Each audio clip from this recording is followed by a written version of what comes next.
City of Hartford Department of Families, Children, and Youth Recreation with Kim Oliver and her staff presenting and talking with us today. Your host is Marion Griffin from Hartford Next. I'm board chair, and our co-host is Mary Falvey of Hartford Preservation Alliance. We are going to go through and have Q&A with our panelists. They will be talking and sharing information with you that is important for you to know, and you will have an opportunity to ask them questions. We have questions for them as well.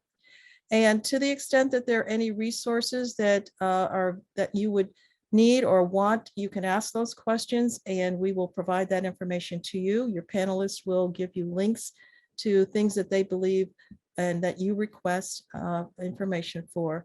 So we also have a survey that we will send out, and we'd like for you to complete that survey. That helps us to better prepare for our next seminars and webinars and other events that we have.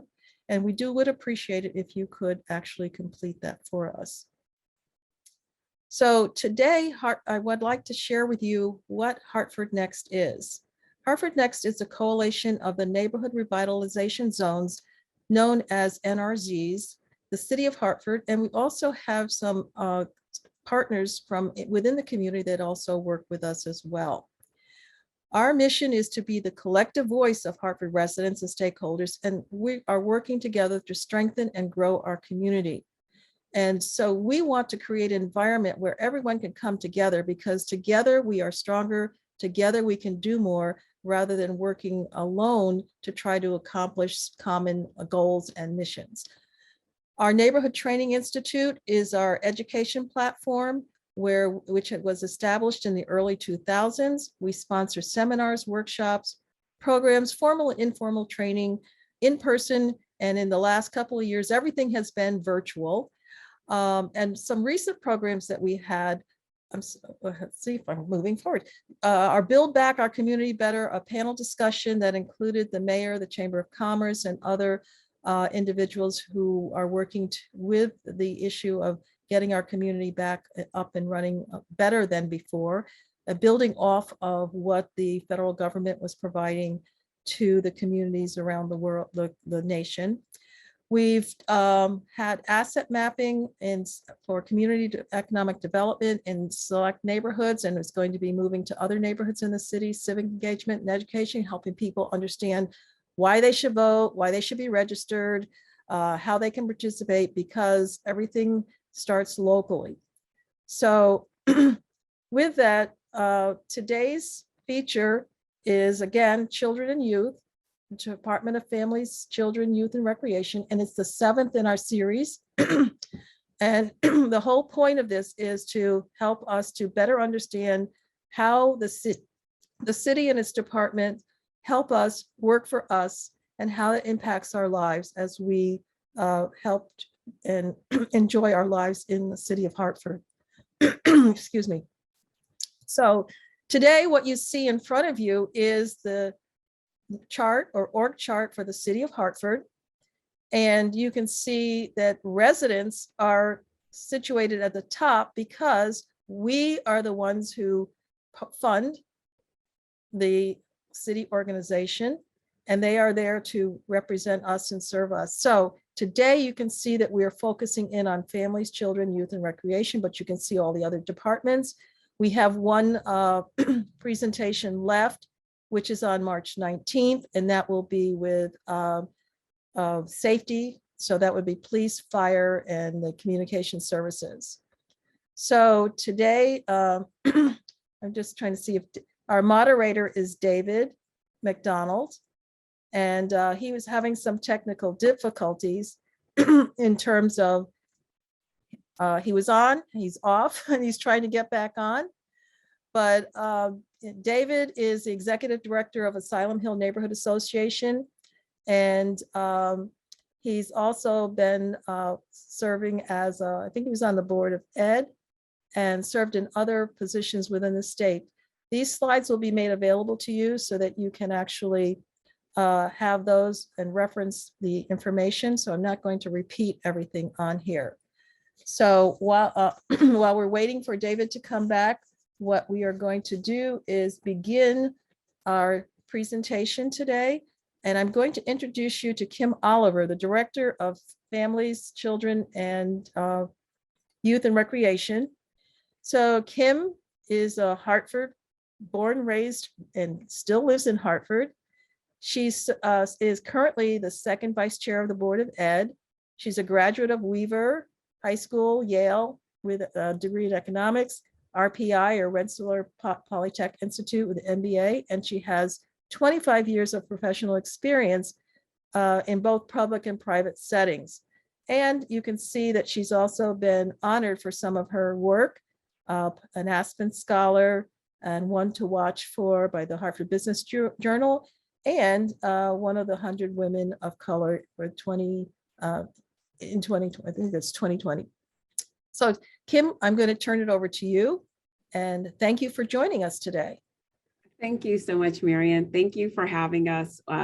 So excited to always share what we do in our department, because our department is about the people of our city and making sure that everyone has access to be able to thrive. So a little bit about our department. Our department was formed with a mission really to ensure that all Hartford families achieve well-being and success. So no matter where you live in the city, how your family is made up, its characteristics, conditions, et cetera, we want to make sure that everyone has the ability to achieve well-being and success.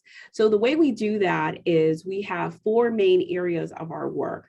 We have early childhood development, youth development, workforce development, and recreation. So today we're going to talk about that, and joining me are the assistant directors that I'll introduce in just a moment as they share a little bit about what they do in each one of their divisions.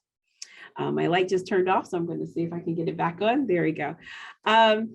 We have 2 priorities, though, key priorities that go throughout our department, regardless of which division we're in, and that's increasing engagement and increasing learning. And this slide has some of those details in terms of how we measure that, but really bottom line is when we talk about engagement, it's about attendance. Are you there? Are we literally engaging and interacting with children, youth, and families across the city?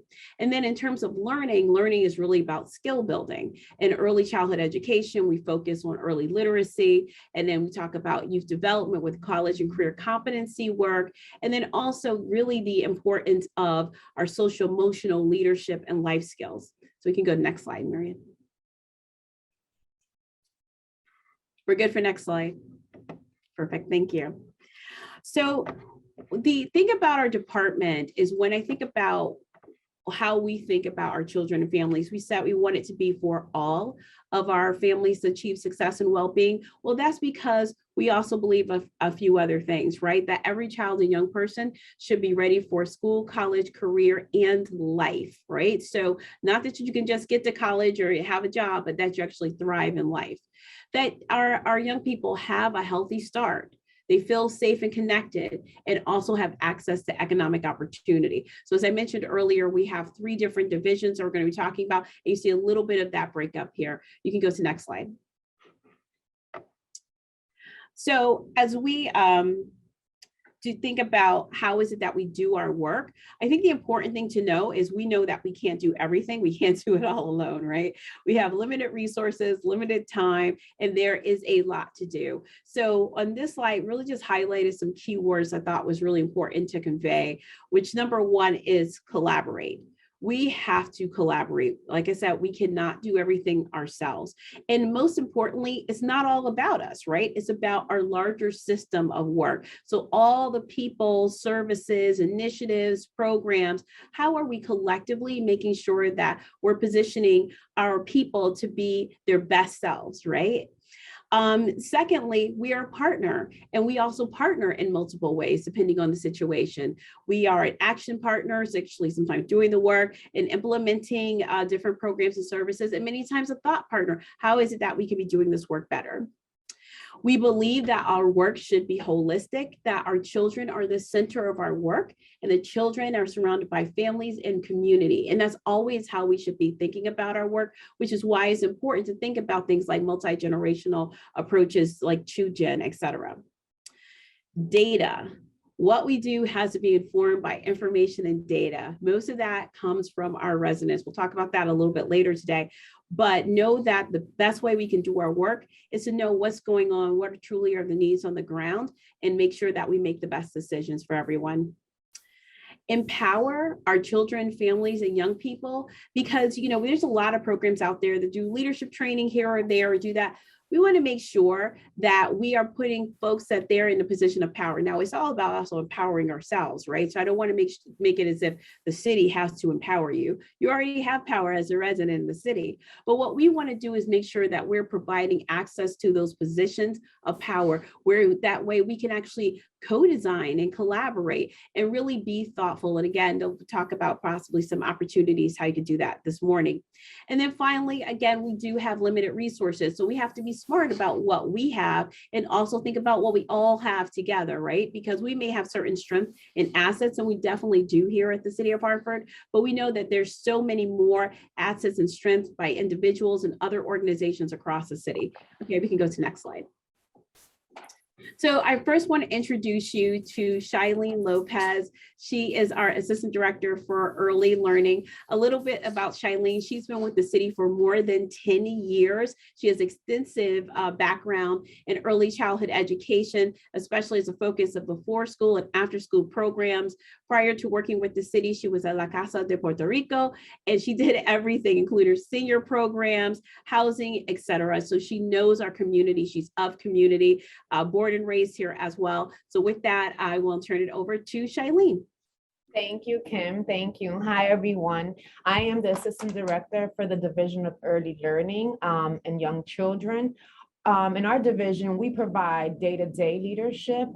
We have a longstanding commitment to the young children and families of Hartford. We serve to coordinate early childhood with a focus on aligning our systems and improving the quality of early childhood programming. Within our division of early learning, we provide also, we provide partnerships with families, through our work day-to-day and with our community partnerships. We believe that young children and educators need to be ensured that they are striving and that they are in a safe environment. So we are building capacity with our educators to ensure that they are having the skills necessary, the knowledge and support, but also cultivating that passion to really meet the needs of our families here in Hartford. We have a team of committed staff that are working and that are passionate about what they do and making sure that our families come first and that they have the opportunity to access high quality programming while cultivating a skilled childhood workforce and strengthening our partnerships. We've worked with different citywide leaders to ensure that our focus always stays with the vision of what the families of Hartford needs. Thank you, Kim. Thanks, Shailene. That was a great overview. And we know these are brief overviews of our division. So if you have questions, please feel free to ask. And I know that we have also some other questions that will be asked of us a little bit later. So with that, we can go to the next slide, because I do want to introduce to you another wonderful assistant director that I have, Christina Baldwin. She's the Assistant Director for Youth Services. Christina has been in the youth development business her entire life. In fact, her college degree is actually in child and youth development. She is our leader as it relates to positive youth development, as well as workforce development, youth justice, and she's been doing such an amazing job. So with that, I want to turn it over to Christina. Thank you, Kim. I really appreciate that. And good morning, everyone. As Kim mentioned, Christina Baldwin, I am the Assistant Director for the Division of Youth Services. And our Division for Youth Services is actually Hartford's designated Youth Service Bureau.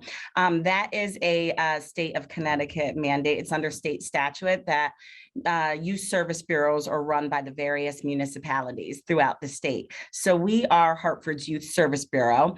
And in that capacity, we do a lot of sort of the very high administrative level, planning and evaluating, coordinating, partnering, and collaborating with our various community partners that serve the young people of Hartford.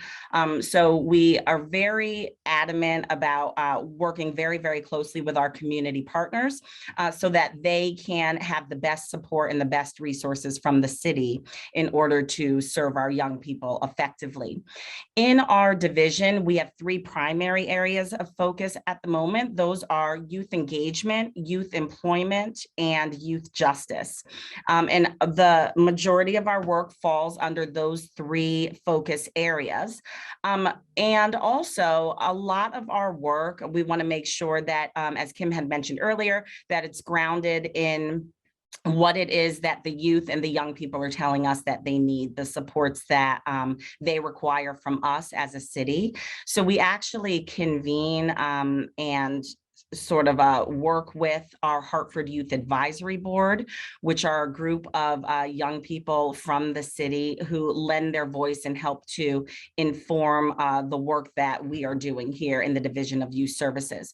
Also, some of the key programs, as you can see on the slide that we have underneath our division, include the Mayor's Youth Service Corps, the Summer Youth Employment and Learning Program, and we also host and convene the Youth Violence Prevention and Intervention Work Group. And as Kim mentioned, that's sort of just the tip of the iceberg. We do so much more. So, we welcome any questions or anytime you want to have a conversation, please feel free to do so. Thank you, Kim. Thanks, Christina. Appreciate it. So we're going to go to our next slide into our next division. This is our Division of Recreation and Family Services. Now, this is our elder in the group, Mr. Troy C. Stewart. He has been with the city for more than 25 years, and he's been doing government administration his entire career. In fact, that's what his degree is in. He started in recreation, and man, he's still in recreation, right? So with that, Troy, I think I said enough. I'll turn it over to you. Well, thank you, Kim. I have to say this much, is that I have great colleagues. I have to say that I'm very impressed because I have the most fun out of all of them. I incorporate each and every single one of their divisions into my division. So I am very fortunate, and thank you all for being with me and helping me and making sure that we do a great job in recreation. We focus on 2 seasons. We look at different things now. We used to do 4 seasons. Now we do 2 seasons. We look at fall and winter and spring and summer. And that's how we operate now, to make it easier for us to see what the situations are going on in the city of Hartford. Our categories basically are programs. We do different types of programs throughout the city, as well as events, special events that may be anything that can be from carnivals, block parties, or whatever. And then also we do community capacity, making sure it's helping in employment of our young people, making sure that they are out there doing the things positively in our community. And then also we deal with facilities and maintenance, making sure our buildings and all the things that we are responsible for is operating, playgrounds and everything else. So I have a lot of different things that I do with our team. One of the things that I have to give Kim Oliver credit for is that she makes sure that all of our team members are not just employees, but we are mentors in our community. So all of us, now I'm in the center myself, so we mentor all of our kids who come inside our building. So each and every single one of our employees, we are direct service to our kids. So we are very happy, and as you can see, we're engaging right now. I might be disrupted because they know I'm in the building now, because we have our 3-on-3 tournament going on right at this point. So I just want to say is that Kim, thank you, and Shailene and Christina, they are the most interesting and positive people I have been around, and they have made sure that my job is a lot easier. Thank you. Thanks, Troy. Thank you for those words, those very kind words. So we'll continue to move on for a next slide, because I know we want to quickly go through a couple more slides and then get to questions. I'm not going to go in depth on this slide in terms of our programs and initiatives, Each one of our assistant directors spoke to a couple of those. And if we have more questions, please just ask them and we can go a little bit more in depth. So, but with our final slide, so we can go to next slide, I just want to highlight some of our outcomes. These by no means are all of our outcomes. In fact, if you want to see what we do in all of our outcomes, I highly recommend people look at the budget book for City of Hartford. I know this is sometimes not the reading that people think of, but we have all of our outcomes out there. But I really want to highlight, look at some of these numbers. Recreation alone, tens of thousands of visits. And I want to acknowledge here that this number you're seeing on the slide of almost 80,000 visits this year, that's actually down because of COVID. We usually have at least twice as many. Same with the actual number of specific individuals. So we're actually tracking data with our young people, our families, knowing who's actually interacting us with recreation alone. So when we talk about how can you get to the community, recreation, we're already in community, we're there. So I think that's one of those areas that's untapped that people don't always think about and also consider as a resource to themselves. Just very quickly, I'm just going to point out a couple other things. Our Hartford Talks program, where we're in 36 different classrooms across the city. That's a special early literacy program that we received a grant from Bloomberg Philanthropies, What Work Cities program for. And that was because there was some great work happening in Providence, Rhode Island. And they said, guess what, Hartford, we think you guys can do it too. And it's been fabulous. We've been able to help hundreds of children by skilling up our staff, as Shailene mentioned earlier, how important it is to do that and support our staff in our early learning center and overall early childhood education work. And then finally, I do want to highlight in our last Unity grants round, we gave almost $1.5 million to 68 different grantees. Now, this is likely going to come up a little bit later. Our round is open right now. It's going to close on Monday, so that's your chance. But again, we quickly, within like a month, was able to get that amount of money out from American Rescue Plan dollars. So with that, I'll turn it back over to David and Marion.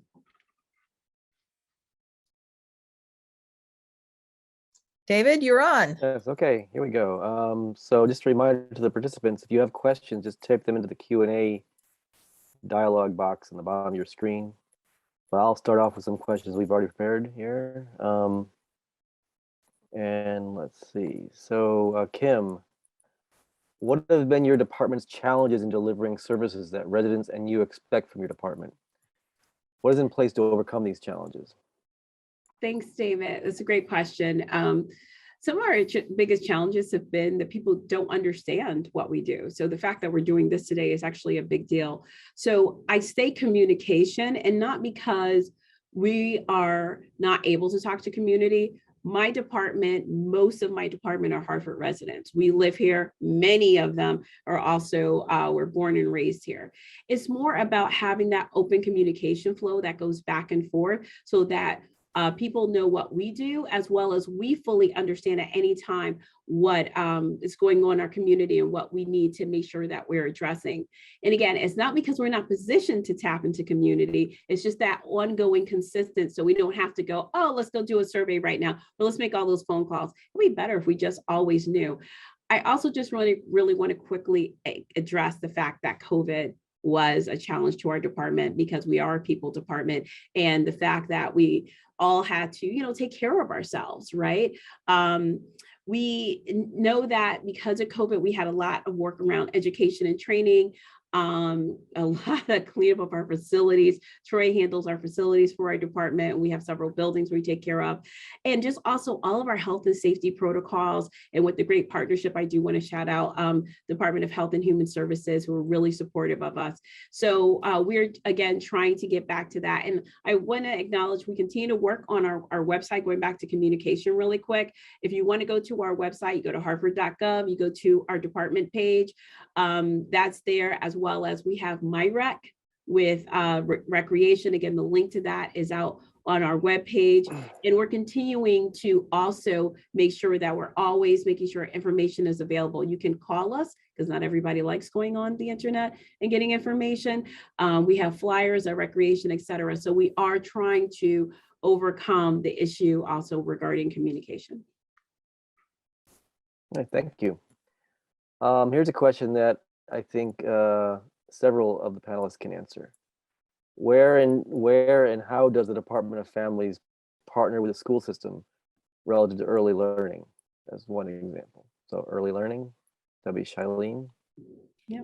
Hi. Hi. Go ahead. So where and how does the Department of Families partner with the school system relative to early learning? Relatively to early learning, we have different ways that we connect with the Hartford Public School System. One of them is through our school readiness program, making sure that each child here in the city of Hartford is prepared to enter kindergarten. But we also have our mayor's cabinet, and we also have our parent cabinet that actually we have a meeting on April 9th. So we work really close with the Hartford Public School Systems. We also do activities to make sure that all our providers in our school readiness programs are making sure that our children are entering kindergarten and have opportunities, and that they are fully aware of what opportunities are available, because that was one of the concerns that folks had, that there was so many opportunities, but aligning our communication and our information with our families has been one of our focuses with all Hartford Public School Systems. Okay, great, thank you. So Christina, how does youth services partner with the school system? Thank you, David. Yeah, so much like Shailene mentioned, the Hartford Public School Systems and actually the Crack School System as well are both intricate and extremely important partners in our work in youth services. A couple of examples where that really lifts up to the top can be seen in our Truancy initiative. So recently, or within the past few years, truancy referrals that used to go over to juvenile court now come to each town's respective youth service bureau. Again, ours being Hartford's Youth Service Bureau. So in that way, young people that are truant from school are not dealt with in a punitive manner, but rather in a very holistic, community-based approach. So with that being said, the numbers of truant youth and chronically absent youth are high in Hartford. So in that regard, we have to work very closely with both the school systems in order to make sure that we're getting qualified referrals over to the Youth Service Bureau to address the needs of the young people in the most efficient way as possible. One of our other very large initiatives that we partner with the school systems with is our Youth Violence Prevention and Intervention Work Group. So that is, we developed that as a city in partnership with our schools and other key partners locally and on the statewide to address the immediate needs of young people that are victims of violence, primarily victims of shootings and stabbings. So we have this work group, larger working group, and also small first responding work groups that work very closely with the schools so that we can address the needs of the young people in the school community, and not only the young people themselves, but also their entire family unit. And the school systems are a key partner in that role. But I will say that most overall our entire body of work, for the most part, requires a very close collaboration with the school, which we're always very grateful to partner with. All right, thank you, Christina. Now, Troy, how does recreation partner with the school system? Thank you, former council member. I would like to say is that we partner with the schools. Well, I'm very fortunate because I have a chance to talk to the principals as well as facilities for the Board of Education. We try to find out what areas that are in need of recreation. So we have partnerships with certain schools already. We are in Sands, Belize, and Kennelly at this point. We open our doors for other schools, but at this point, they have a lot of other things going on inside there at this present time with other organizations. So we do not want to push any other organizations out of the schools. But if there is something that is not happening in one of the particular areas, one of the things that our guidance from our director, as well as our two other assistant directors is that we look at the overall picture and try to figure out where we are needed at so that we can help serve the community. All right, thank you. Kim, is there anything you'd like to add to this answer of this question in general for the department? Yeah, just in general, I think everyone hit on it really, really well. I would say just know that we stay very close lockstep with our school system. Many of you may know I happen to be a Board of Ed member for Hartford Public Schools, and I also represent Hartford on Correct Council, and I'm the Secretary Treasurer for Correct Council. So I'm well positioned to be able to make sure that we are actually aligned with the strategies and that we're supporting each other, as Troy really mentioned, without duplicating efforts. So for example, the Office of Family and Community Partnerships led by Chief Nishette Blackburk is a really important office. And so know that we're having conversations behind the scenes. Doesn't mean that we always get everything right. So I never want people to think we're doing things perfectly, but know that we take a lot of effort trying to make sure that we are all in this together and supporting our children and families together. All right, thank you. We have a question from one of the attendees. Rhonda is asking, what is the process to partner with community groups? Hartford Fire has a volunteer community program, CERT, that would like to share the FEMA STEP program student tools for emergency planning, teaching emergency preparedness tools free of charge. That's great. So the first thing is for anyone who has a program like that and you're trying to push out the information, please feel free to contact us. The phone number was up a little bit earlier, 860-757-9595. You can also email any of us. I think we can probably go ahead and share our emails in the chat with everyone.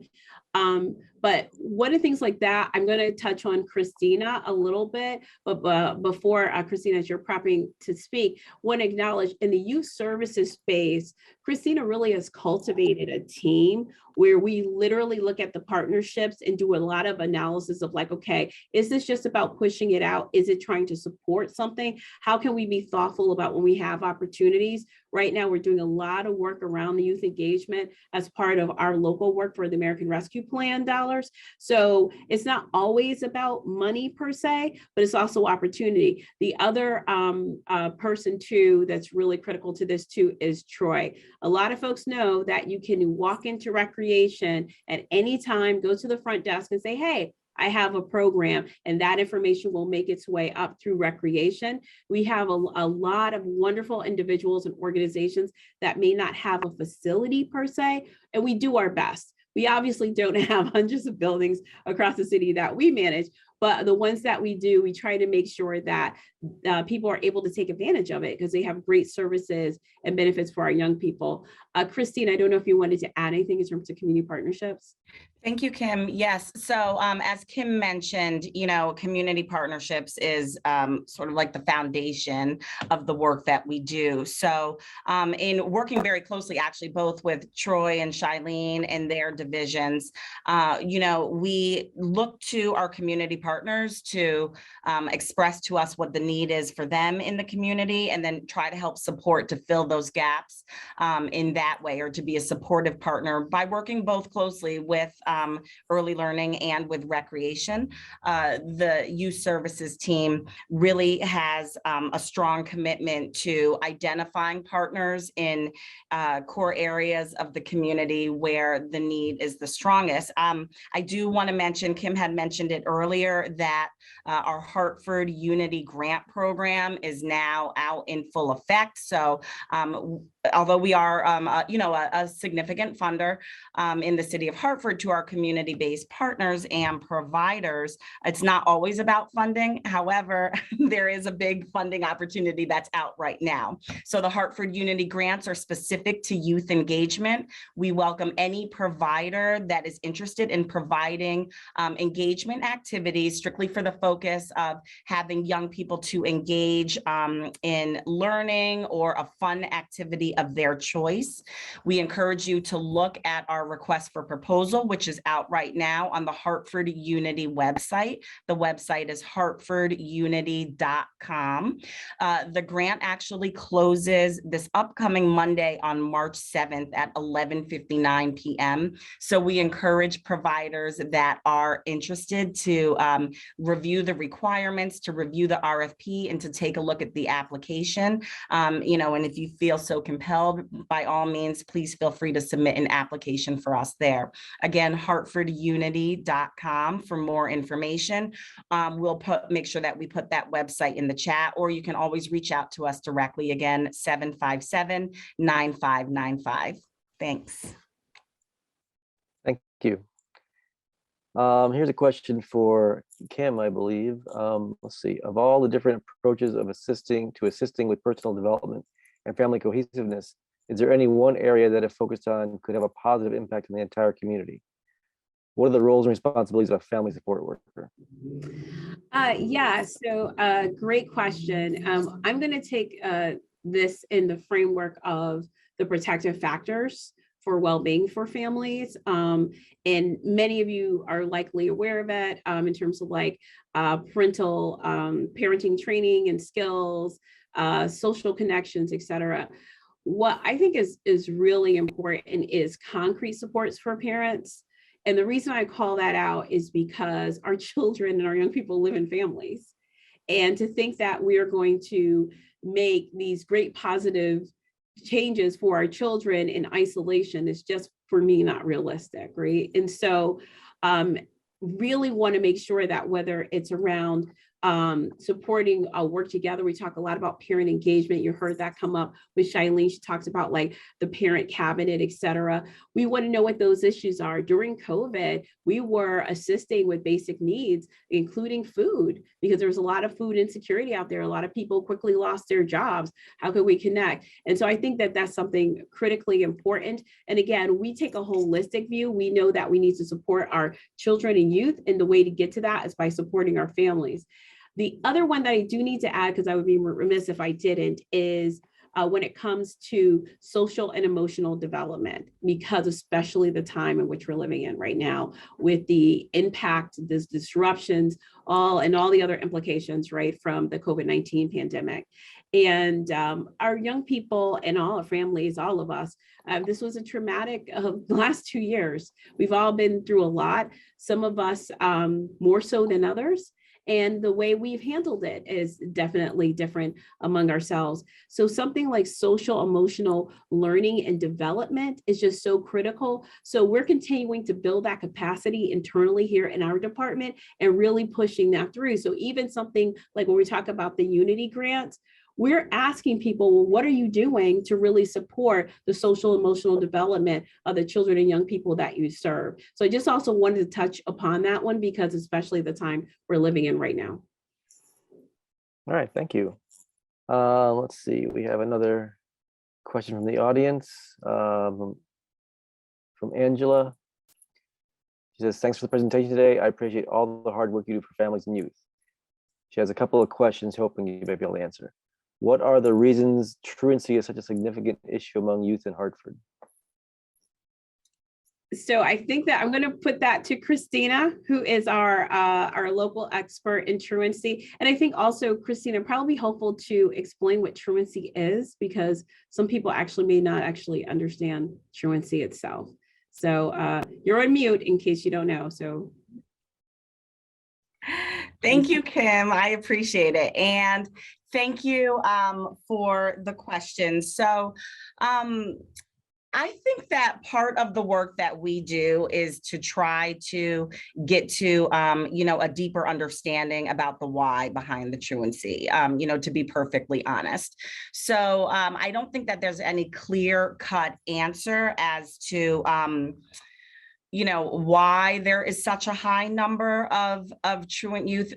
But now I can say that since the Truancy initiative, so since the schools now refer to the Youth Service Bureau, we have sort of more information and ability to delve deeper, to go into the reasons behind the why. We do know that, it's actually a continuum, which is why we work, again, another example of how the three of us work collaboratively, and why we have such a strong emphasis on literacy in the early years that Shailene and her team focuses on, right? Because we know that if we can get our children on the right path, then then the likelihood that they will become truant actually lessens. So with, that being said, I think that there are multiple reasons that impact the truancy rate. And unfortunately, we know that it is extremely high. Hartford has the highest truancy rate in the state of Connecticut right now, which is why we've taken such a proactive approach in forming the Truancy Task Force with the school systems and other key agencies to make sure that we can address the issues. So the truancy is, the next step, sort of like beyond the chronic absenteeism, right? So that is youth have to have 10 or more days absence within the school year to be deemed truant or habitually truant. And, so we really work to try to prevent it, but also to understand why it's happening now and what we can do as a collective community to address it. So I hope that's helpful, but Kim? Yeah. I was going to add, so truancy is really complicated, right? And I think to Christina's point, one of the things we've done is looking at even how we enhance our tracking system when we do know what's causing it, but it is all over the place. And we talked about the parental supports before, because we do have parent stress that's sometimes a reason, and various stressors, and sometimes it might be housing, et cetera, that may be coming into play. We also have young people who don't feel comfortable going to school because perhaps they feel as if they're being bullied or something else is going on. And the other piece of that is part of the work that Christina has led and really developed, I want to give her the credit here, is this very intense workflow in partnership with our school systems. So another moment where we're partnering very closely with our school systems, of understanding, okay, if it's a medical reason, okay, we're looking at this a little bit differently. If it's this reason, and there's literally a step-by-step process they're going through. So by the time they actually come as a referral to us, unfortunately, it's pretty tough. And we're in that space of where we're actually having to really parse and figure out other interventions because other things haven't worked. So just wanted to add that a little bit in terms of the tracking, and also just, the types of vary so much. But again, great question, Angela. It's always a great question. All right, I have another question. Thank you. We have another question from Angela. Does the department reach out to youth and families of color in Hartford that are disproportionately affected by systemic issues such as discrimination? So I'm going to do a yes and no here. Okay, so my yes is we definitely prioritize vulnerable youth. That the mayor has been very clear that is what he wants us to do. So what we do in particular, we talk about opportunity youth. Those are our young people who are disconnected from school and also disconnected from work. So we are doing that work. The reason I also want to acknowledge the no, but we're working on it, is our team, like a lot of teams, we, well, let me add one more thing. We also lead the work in Hartford for our race and ethnic discrimination work. I'm the co-chair for Hartford along with Martha Stone. She's the other co-chair. This is the committee formerly known as a disproportionate minority contact that comes out of the federal work around the Office of Juvenile Justice work at the Fed level. So we're doing that. The part that we can work on is, as we look at our own programs and policies and practices, making sure that we're getting to that right young person, and how can we better refine that. So, Hartford, our demographics is that we're mostly a brown and Black city. That's the reality. But we don't want to lean on that, right? And just be like, oh, so we automatically get folks. Like that's actually, if you're doing really good work around race and ethnic equity work, you're going to go a level deeper. And we've actually received the training at our leadership level to really take a hard look at some of our programming. So we're still in the midst of that right now. So that's why I wanted to acknowledge a little bit of that now, knowing that we can go even further. So yes, we definitely have initiatives that are focused on very vulnerable youth in multiple ways, including discrimination, but we think that we could be doing even more. All right, thank you. Another question from Angela. How does the department emphasize the importance of voting among youth, especially youth from poor families of color? I want to go to Christina. You could talk about your youth advisory board, and perhaps Troy, if you want to talk about leaders in training. Yeah, great. Thanks, Kim. So our Hartford Youth Advisory Board, which are a member organization or group of Hartford youth, have actually done a lot of work around the Get Out the Vote effort. So we strongly believe that a peer-to-peer message is really like the most impactful, right? A young person is probably more likely to listen to a peer than they are if I come to them and say, hey, you know, you should really get out and vote. And our Youth Advisory Board definitely feels the same way. So they have done a lot of work during election times to help get out the word to vote. We've actually held events around the city to help get other youth registered to vote and to get out the word.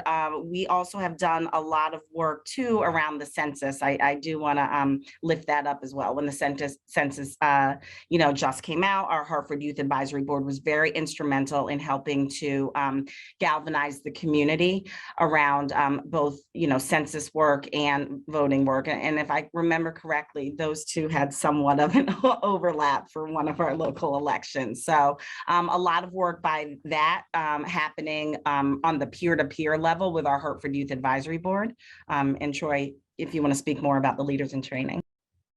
Well, thank you, Christina. I have to say this much is that we're very fortunate because three of our centers are polling places, and we have the opportunity to have young people to be a part of it, and working with Christina and her team, and also working with all of our team here in recreation, we give an opportunity for young people, and thank the voter register very much, their office, for giving us opportunities to make sure that young people, if they really want to participate in this process, they give them an opportunity to work in the polling places. So I am very fortunate, as Christina saying, is that we try our best to figure out how we can. And also, I have to say this much too, it goes with Shailene too, because we have one of our early learning centers is where a polling place is at.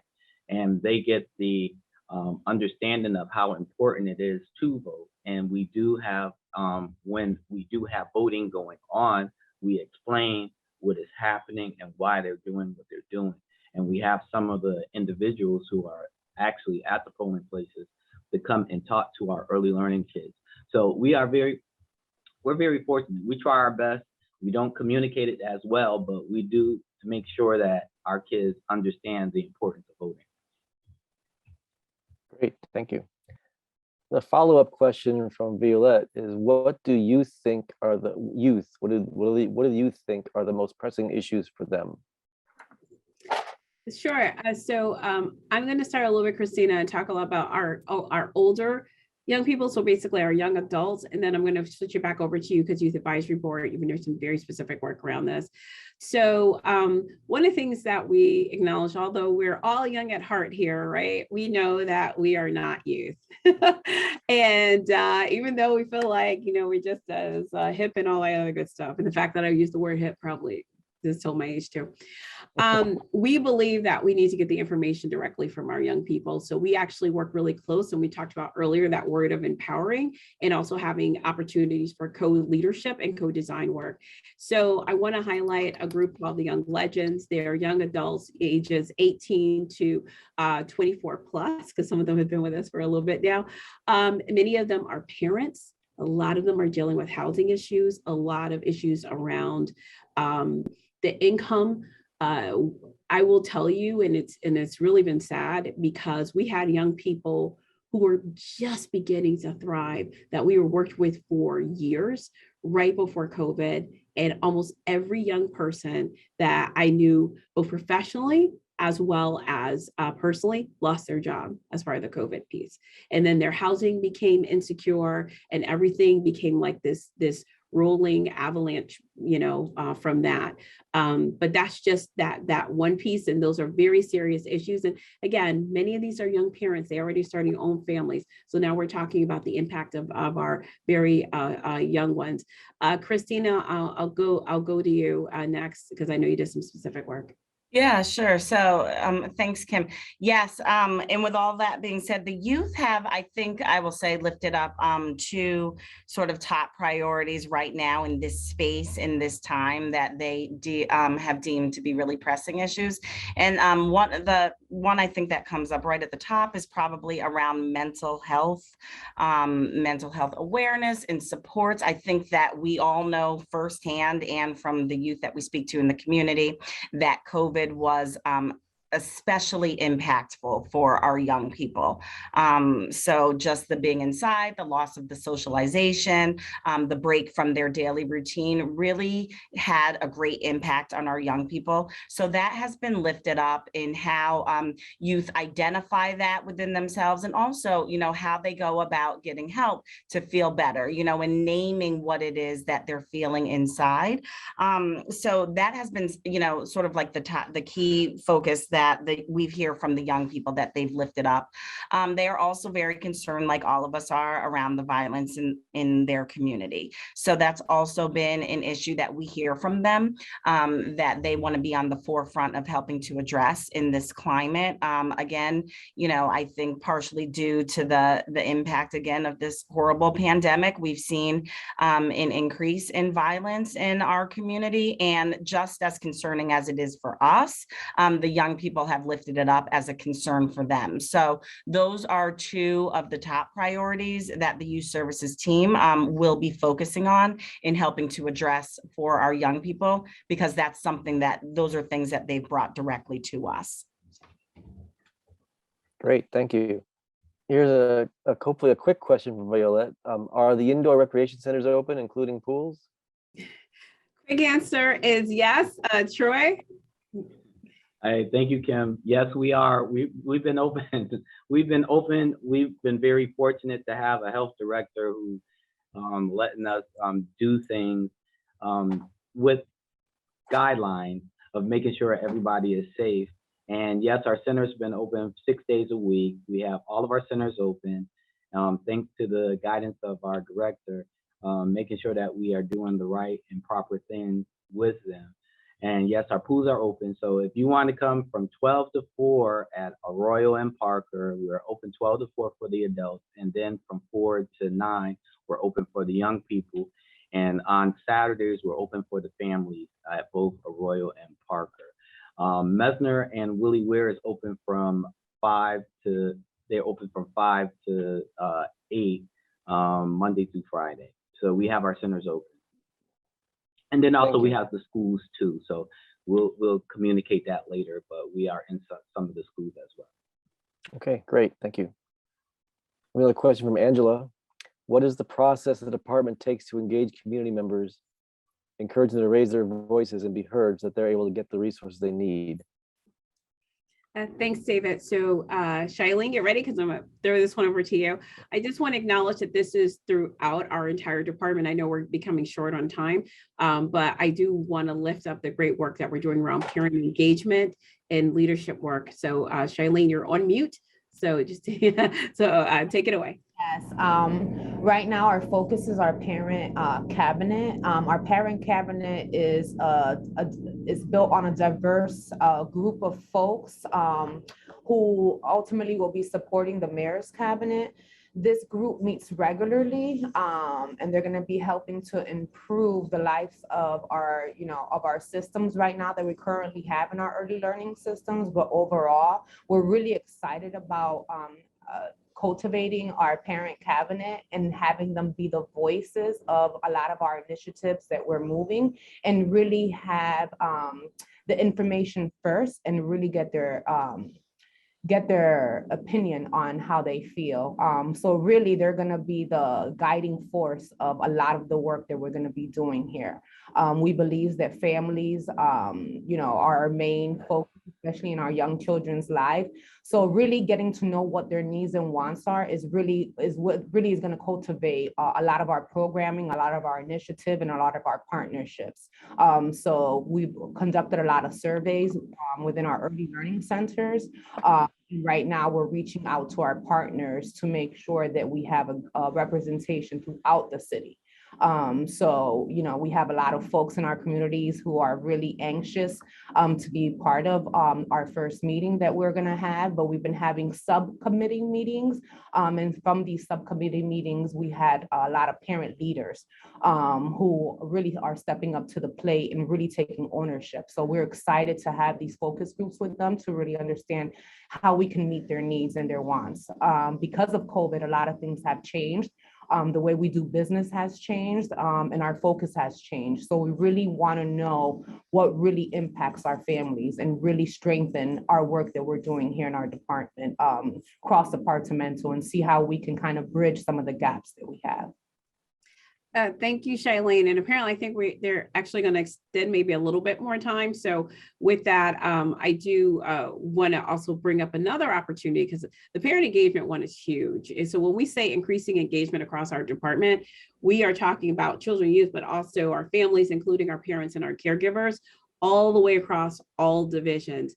But I do right now, we were talking about this Unity grants opportunity, and Shailene mentioned a little bit earlier too, about the school readiness work. So these are big grants that come through our department that we put out there, and we use community panels as part of our procurement process.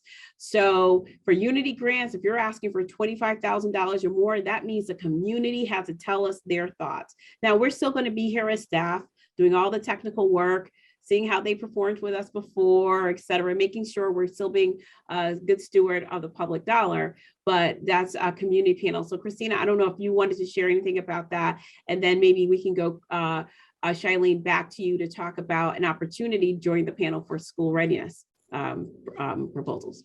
Great, thank you, Kim. Yeah, so as you said, grants that we received for the current Hartford Unity Grant application, which is open until the 7th of this month, which is Monday.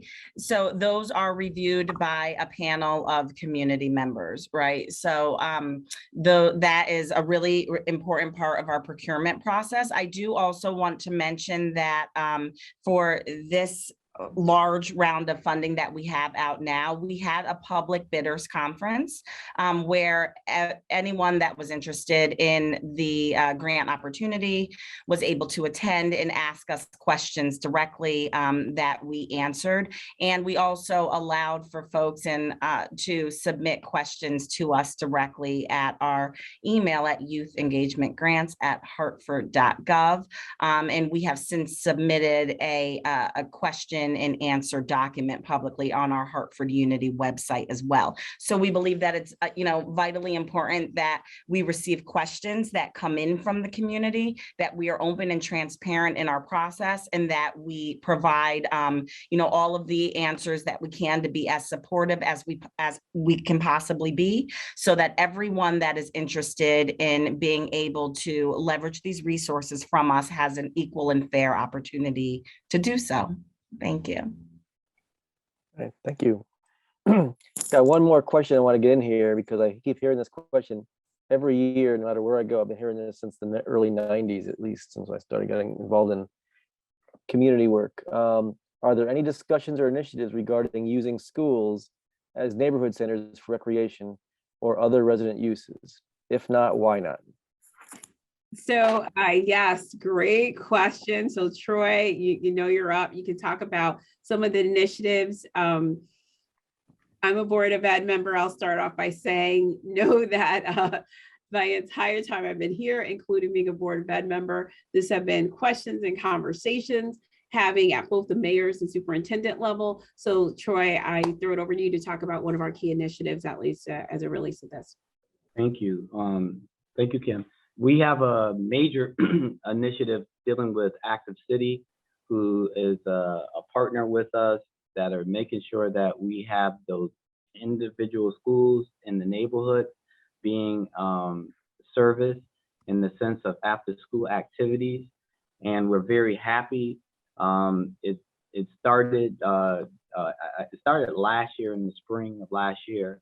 And we are making sure that we have activities in all schools. We're trying to get into every school that we possibly can to make sure that the kids are having some type of activity and making sure that they're doing something that is positive. It's not just only sports, it's also cultural, arts, and all the other different things that go on. So we're very happy that this initiative is moving forward. If you want more details on it, you can always go to my rec and we can make sure that you have all the information you need on that. So I will refer it back to Kim if you want to do more details. And Yeah, no, that I know we're running out of time. So yeah, no, that was actually really great. And to Troy's point, what he made was we look at it across all. So our partnership with Active City, who's working on behalf of the Youth Sports Collaborative, is just one of them, right? And I mentioned earlier, we work very closely with especially the Office for Family and Community Partnerships at Hartford Public Schools, that's Chief Blackburk. And this past summer, when they have the extended school year program, we were literally planning hand in hand, working on exactly what Troy said. How are we going to be supportive of our children and family, knowing that they have these trusted places they also already go, and how are we leveraging them? Right now, one of the reasons I thought it was important though to bring up Active City is we are in winter. There are winter sports programs, and we didn't want a closed door to our gyms to be the reason our young people weren't interacting with each other, especially right now. So the mayor did identify dollars as part of the American Rescue Plan to make sure that we could support that, because there are real costs. I do feel like I need to say this, for us just opening our gyms and our other spaces, because they're not is janitorial services, there's security, there's a lot of wonderful people doing such great things, and we try to extend it as much as possible. So what I would say to anyone who is saying, hi, I'm going to be a part of that, please give us a call or send us an email. Many times you will see that I'm asking Troy to lead a lot of that work, because we try to max out as much as we can with our recreation centers, but there's not only so many buildings, right? So we are also behind the scenes. Troy has made best friends with some folks over at the school system in terms of facilities.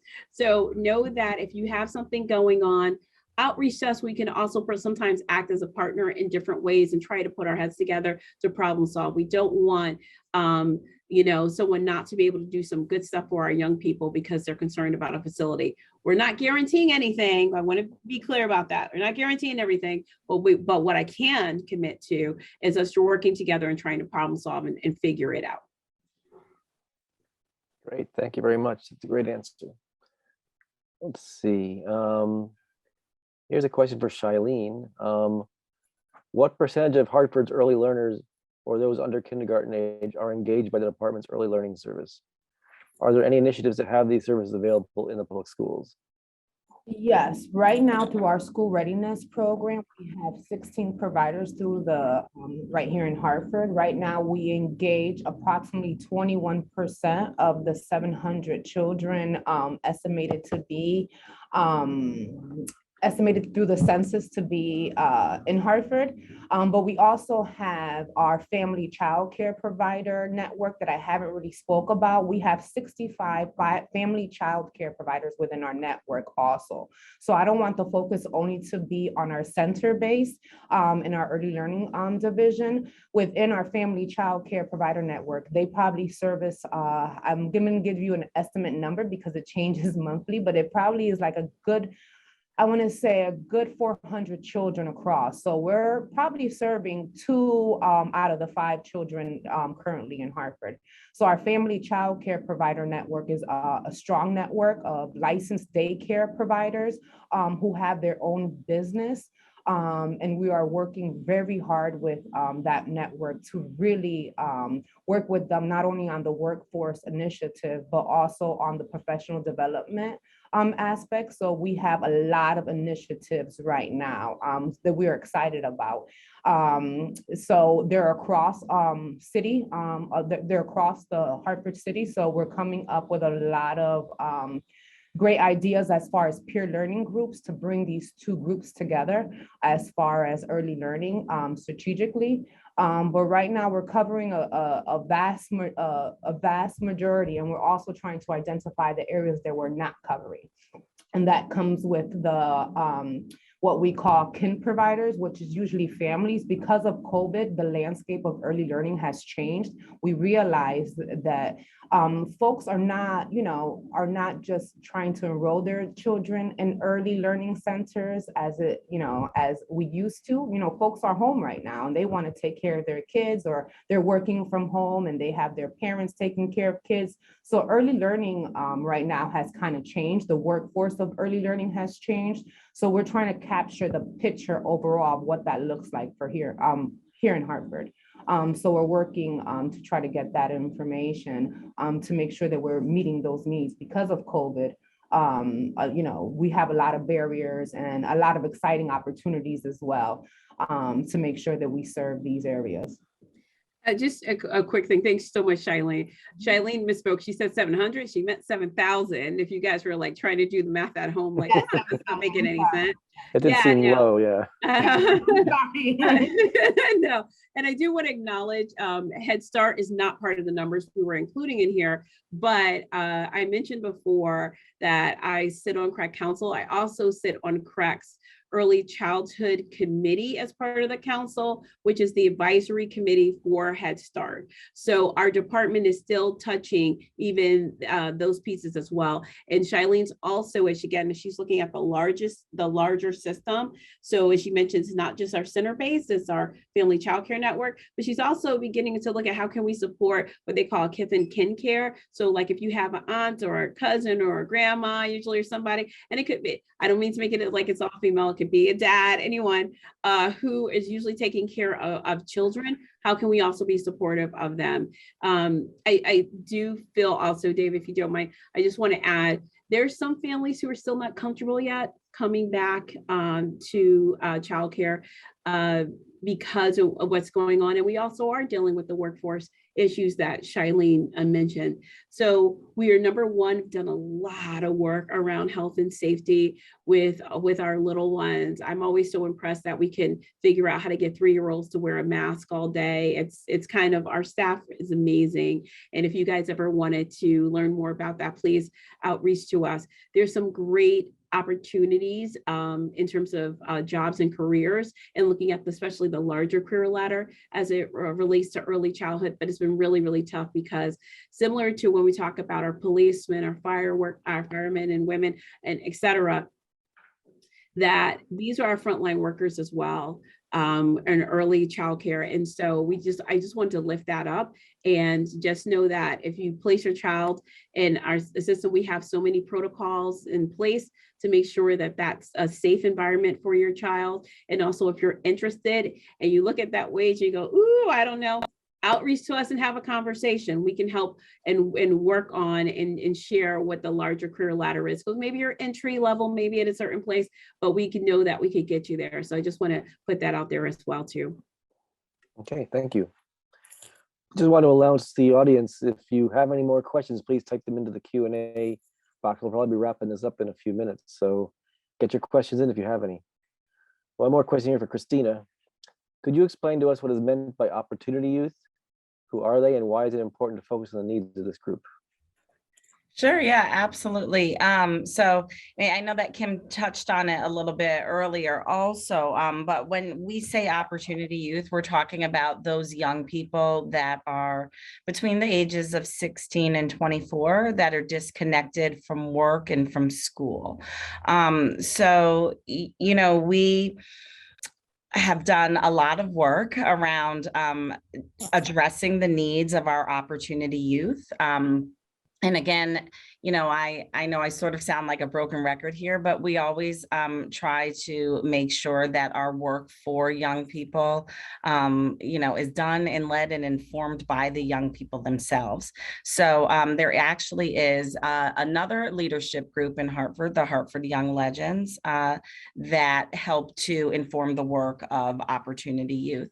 So obviously we know that this is an issue for our Hartford community because, if our young people are not in school or are not working, then they aren't necessarily being as productive as they can, right? And that impacts our Hartford community as a whole at large. So this is something that our department under Kim's leadership, Kim, I won't speak for her, but she actually has devoted, her professional career to this work, even, outside of the city of Hartford, to doing work for Opportunity Youth. Kim leads in our Hartford Opportunity Youth Collaborative that is chaired by Mayor Bronin, and that is a steering committee that convenes of community-based partners with the express purpose of focusing on addressing the needs and reducing the number of opportunity youth in our city. So there is more information on the Hartford Opportunity Youth Collaborative on our website. We can provide the link for that as well. But that is definitely one of the core areas of focus that we have that is lifted up in the work that we do for the Division of Youth Services. So Kim, I don't know if you want to add anything else. Thank you, Christina. It's like also very kind words. Thank you, Christina.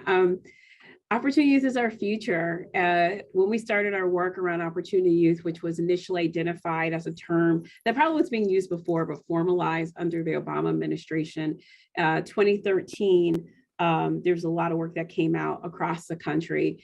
And we realized almost 1 in 3 of our young people in that age range, 16 to 24, opportunity youth. So we're talking about a significant number of young people. Now, the good news, if you want to look at it a different way, is Hartford is not that big. So our significant number is not like Los Angeles, 100,000 opportunity, right? We still have what feels like more manageable numbers. We were doing so great. And then poof, COVID came and not just stop momentum. I mean, talk about the backslide that has happened. And this is a group of young people that's very important to Mayor Bronin. He's committed so much of resources, and he talks about Youth Service Corps a lot. That's also about Opportunity Youth. These are our young people who are our future. Many of them are parents. So we talk about the importance. These are people who are going to be taking care of us and leading our city.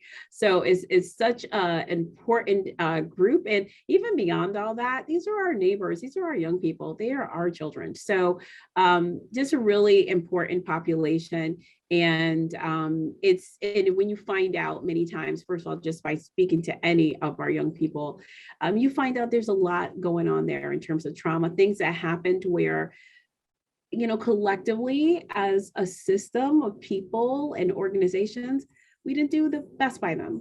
And we need to do better. So it's one of the reasons it's so important to have a department like ours where we can start from our littlest ones, right, all the way up to almost age 25. But just know that this is a really important population. And also do want to acknowledge Capital Workforce Partners there. It was the backbone organization of Hartford Opportunity Youth Collaborative. So for more information on that, you could go to youthreconnect.org. And that's how you can learn more about Hartford Opportunity Youth Collaborative. Great, thank you. I have another question from Angela. Do you think it would be realistic to pair every single family in Hartford with a social worker who provides social support and direct families to any resources they need based on their income, individual needs, etc.? I love this question. Great question, Angela. Gosh, I feel like all of you guys could possibly answer this, but I want to start off with acknowledging what we are calling our North Hartford Ascend Pipeline. That is the name of our project that's coming out of that U.S. Department of Education Promised Neighborhoods Grant. There's been a lot of conversation out there. Know that our department is a leading department here at the city in regards to that grant. Sometimes people don't know the name of the grant. They just know $30 million. They kind of know what we're talking about. The reason I bring this up is because that's a concept that's built into that grant. Now, for folks who are listening to this and going, I'm here in North Hartford, North End, what are you guys doing? The way we set this up was so that it could scale across the city. Many times we know that we'll lose out, we'll have a grant for a year or two, and we never get to that scale. We purposely did that. So there's some a person in that design that's called a family navigator that literally attaches to the different families to say, okay, let's work together and have a personalized, individualized plan for that family, where the family also leads in the actual solutions. That's one of the cool things that working with Connecticut Children's has taught us, where we know the importance of individual and personalized plans, but they're also the ones who are going to say, okay, the solution is this, as opposed to us telling folks always what it is. We're here for some expertise, we have it, but we also do it in coordination and collaboration with our families. So we are testing out what works and what makes the most sense. Part of that will be caseload, right? Because to say we're going to do that for every single family, what's realistic in terms of what we can do?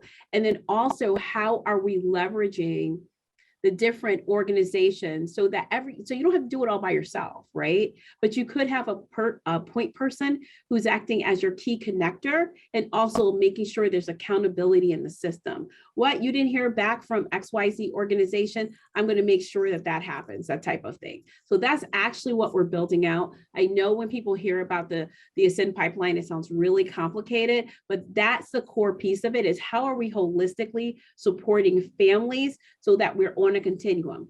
I will acknowledge, again, it's a grant from U.S. Department of Ed. There are certain outcomes we have to hit because we've agreed to accept this grant, but know that that's what's built in. With me saying that, Shailene, I was thinking of you because I think about the social services supports that come through the work that you do as another way that we're trying to get to that. So I guess my quick answer, by the way, was yes, and we're going to try it and see what happens with the grant. But Shailene, in the meantime.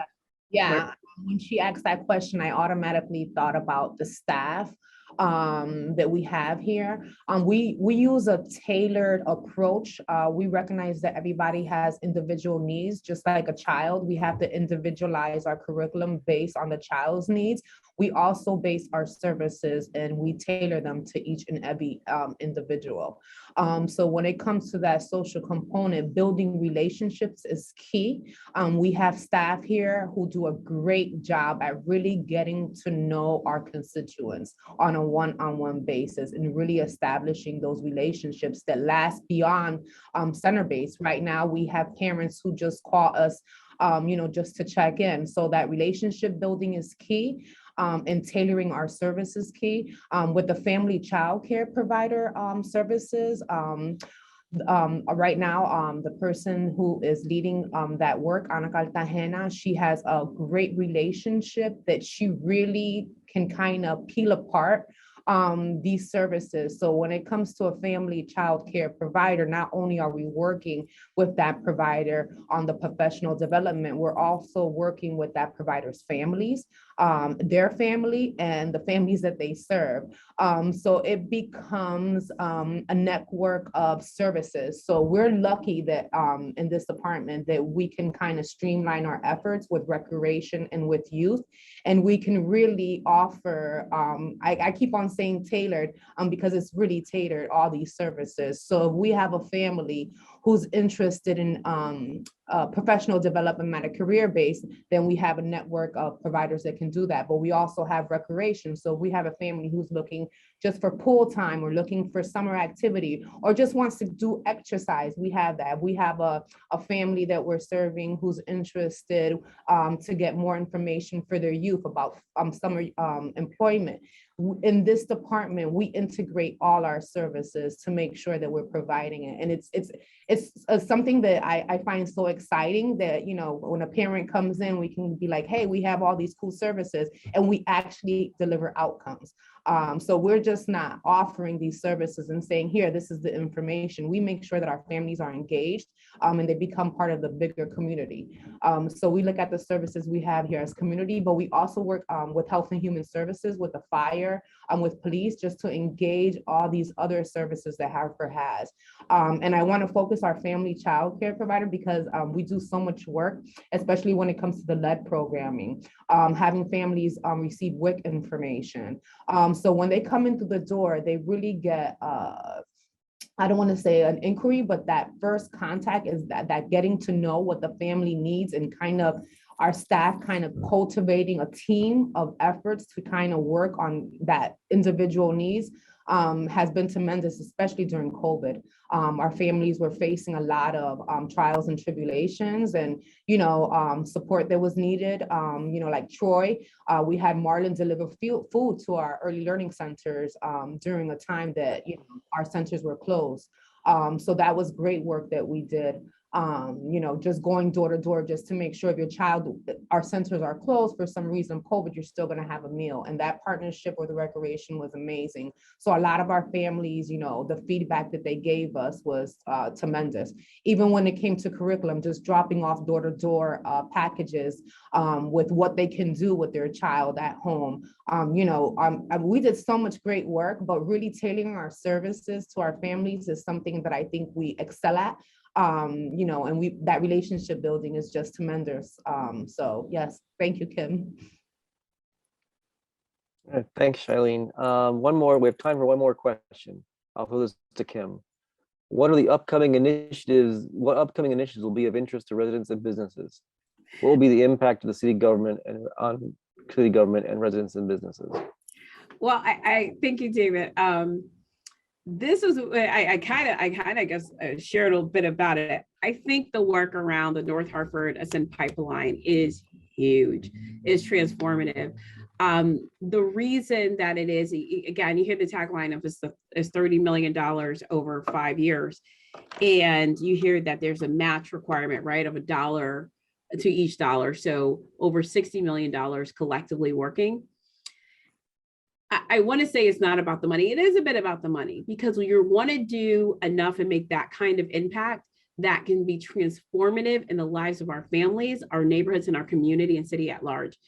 And that is really, really big. One of the things I'm going to ask for folks who are listening, watching the recording, when you hear opportunities to participate on community groups and go to those meetings, know that the goals meetings isn't just for us to tell you what's going on, is for us to hear from you, right?